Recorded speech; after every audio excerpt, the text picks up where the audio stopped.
Hey everybody, in this video we've got a tier ranking of the dominance of the Democrats in all 50 states. We'll also do one for the Republicans at some point, but on this we can take a stroll through and see how much success the Democrats have had in all these states. Now most of the weight is going to be put on the most recent election in 24. It's going to be for the state legislature, the statewide offices, and federal offices including president. But we've also got to put a little bit of weight on some prior elections. So we're going to use the last midterms and a little bit of weight on 2020 as well. And I know with every tier ranking, there's always going to be comments where people say, how could you possibly put this one in that tier when you put that one in that tier? There's going to be some subjectivity here, and some of these are going to be right on the line between two tiers. It doesn't have to be perfect, but let's get started here. First, we're going to look at Alabama. So how dominant are the Democrats here in this state? Well, ever since Doug Jones won that U.S. Senate seat, Dems have nothing going on here, with the exception of them picking up a second seat in the U.S. House. Now, that's just way too little. This is a very red state. This is going to go on the bottom in the F tier. Dems have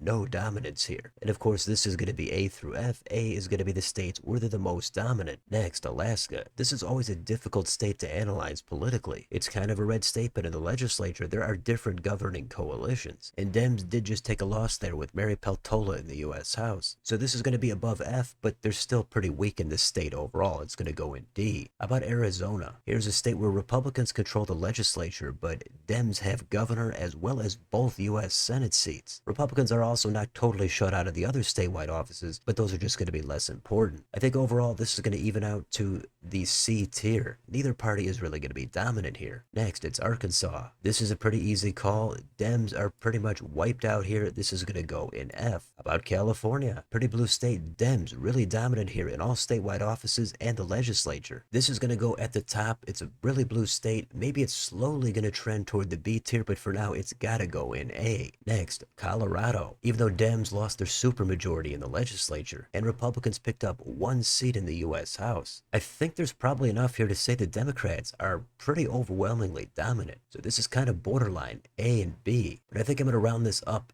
to the A tier. Next, Connecticut. This should be an easy call. Republicans, not much success here. Dems, pretty dominant, so it's going to go at the top. It's going to be the same thing in Delaware. The Dems are dominant in this state, and it's also going to go at the top. But then we come to Florida, and that's going to be the total opposite. In recent years, it seems like Dems have almost vanished in this state. They're completely limp, while Republicans are dominant, so this is going to go on the bottom. Dems, no dominance here. Now in Georgia, here Dems don't seem to have much dominance, except they do control both U.S. Senate seats. That is valuable political territory, so there's no way this can go on the bottom. I think we'll get some answers in the upcoming midterms on which way this state is actually going, and the hunch is it's going to drift a little bit more toward the Dems. So for right now, I'm going to hold this in the C tier right in the middle, but technically you could put it in D because Dems only have a couple of those offices. Next, Hawaii. Easy call. This is right at the top in A. Idaho. Easy call again, right at the bottom in F. Illinois is next. This is another easy call. Even though the margin was closer for president, the map making here just highly favors the Dems. And statewide Republicans are shut out, so this is going to go also at the top in A. Indiana, on the other hand, is going to go in the opposite direction. It's going to go on the bottom in F. Dems really have nothing going on here since Joe Donnelly left office in the Senate. Next state, it's Iowa. Now here's a state where Democrats have declined from overall political power. However, they do control one statewide office. That's going to be auditor. And a couple of the U.S. House margins were close. So for that, there's enough here to just keep this off the bottom. We're going to throw that in D. Next state, Kansas. Well, Dems here have a little bit going on. They have the governor's mansion. They've won 2 terms with Laura Kelly. They also have 1 U.S. House seat, but aside from that, I don't think of Democrats in dominance when I think of the state of Kansas, so this is going to go in D. Next, we've got Kentucky. And similarly, outside of Governor Andy Beshear winning 2 terms, Democrats definitely do not dominate this state whatsoever. But because of Beshear, we can't put it on the bottom. That's a significant office, so we're going to put it in D. Next, it's Louisiana. Dems did pick up a second U.S. House seat here after they redrew the map, but ever since John Bel Edwards left office, Republicans have swept. I don't think there's enough here to put it in D. This is going to go on the bottom. How about Maine? It's an interesting state. In recent elections, Democrats have had the most success, except for the U.S. Senate. We know Susan Collins has won that one, and technically their other U.S. Senator, Angus King, is not a Democrat. He's an independent, but he does caucus with the Dems. Now, the margins in the legislature are not overwhelming for the Dems. And Trump did pick up one electoral vote here, but Jared Golden held on in the House. So ever since Paul LePage left office, Dems have clearly shown a moderate level of dominance. So this one I think is borderline CB. It's a clear advantage for the Dems, but it's not at all overwhelming. I'm going to make this the first state in the B tier. Next, we've got the old line state, Maryland. And back when Larry Hogan was in there, that would have changed this ranking. Everyone knows this is one of the bluer states out there. Dems have a ton of dominance here. This is going to go at the top. And no surprise here on the next state, Massachusetts, it's also going to go right at the top. Dems, full dominance here since Charlie Baker left office. Next, how about Michigan? This is a pretty purple state at this point. Dems did lose their trifecta after 2024. The GOP did flip the state house, so that's going to lower the dominance for the Dems. But Dems do have a lot going on here. They've got governor, the other statewide offices, including both U.S. Senate seats. But Trump winning the state for president in the most recent election really hurts their dominance here, so this is going to go in the middle. It's going to go in C. Next, Minnesota. Here, Dems have had a lot of statewide success here for a little while. In the legislature, it's not overwhelming, and technically Dems did lose their trifecta. But overall, Republicans would have to put up some wins here to make it look like it's a little less dominant for the Dems. A closer margin for president is not exactly going to cut it, so I think there's enough here to put this next to Maine in B. The next state, Mississippi. Not much to say on this one. Dems, not much dominating. It's going to go on the bottom. It's going to be the same story. Dems would have to put up some wins. They haven't done it. It's going to go on the bottom. Now, what about Montana? Even though Dems made some gains in the legislature, and they've definitely had success for some statewide offices in the past, as of the past 2 to 4 years, it's actually been the Republicans that are the ones dominating. So you can make a case for the D tier because it's not extremely overwhelming, but in terms of success, this is going to go on the bottom.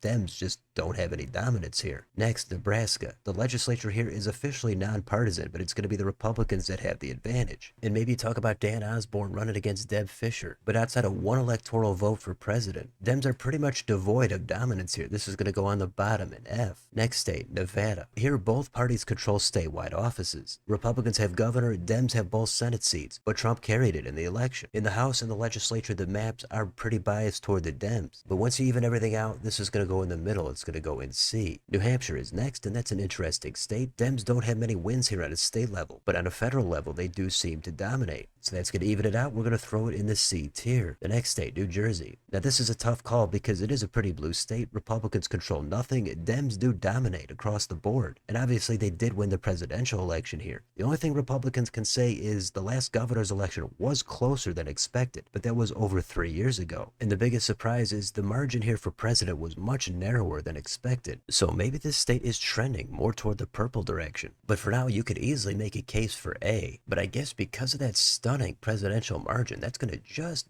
barely knock this down to the B tier for me. Actually, on second thought, I think you got to actually have some wins. The Republicans just don't have any here. So I got to bump this back up to the A tier. The next state, it's New Mexico. It's not the bluest state out there, but Dems have had all the success as of late. This has also got to go at the top. New York is next. It's going to be the same thing. Dems technically dominate, so we've got to put this at the top. North Carolina is a state that Dems did have some success in the recent elections. They've got governor as well as some other statewide offices, but Republicans have both Senate seats, the legislature, and Trump won it in the last election. So this one is going to be borderline C-D. We'll say it's in the high D tier. Next, North Dakota, easy call. This one goes on the bottom. Ohio is next, and here Dems have pretty much been wiped out of every office, so there's really no dominance here at all. This does look like a pretty solid red state at this point, so maybe put it on D, but I'm going to put it on F. Oklahoma is also going to go on F. Oregon, on the other hand, is going to go at the top. Pretty good dominance here from the Dems. It's going to go in A. Pennsylvania, purple state. Dems have the important office of governor, and they've got a Senate seat, but this is a major battleground. There's really no dominance either way. This is going to go in C. Rhode Island, that is going to go at the top. Dems do dominate here. It's going to go in A. South Carolina. Here's one where it's got to go at the bottom. Dems not dominating here whatsoever. South Dakota is going to be the same thing. It's going in F. Tennessee also going in F. How about Texas? Well, prior to the last election, it looked like maybe the state was going to approach purple status. But after that last election, it looks like that's not at all the case. It's not the absolute reddest state, but last I checked, Dems not at all dominating here. It's going in F. Next, it's Utah, and Dems don't really have any wins here. And Dems do not dominate the state, Republicans do, so this is also going on the bottom. Vermont. Here's a state where Dems do dominate. However, we all know Phil Scott is their governor, and he's technically a Republican. So because of that, we can't put it in A. We've got to bump it down to B. How about Virginia? Well, they're going to have their elections coming up this year. That'll be a much needed update on their status. But in the last election, Republicans swept the 3 statewide offices. They don't have any Senate seats. They did not win for president. But because of that, it's going to go in the middle once you even everything out. Washington, D.C., technically not a state. Doesn't matter. Dems extremely dominant here. That's going to go way, way at the top. Washington, it's going to be the same thing. Dems do have a ton of dominance here. West Virginia, on the other hand, no dominance here from the Dems at all. It's going to go way on the bottom. Wisconsin, another state where there are elected statewide Dems and Republicans. So it's a pretty easy call to put this in the middle in C. And finally, Wyoming. Do the Democrats dominate in this state? The answer is very easily no, not a chance. So because of that,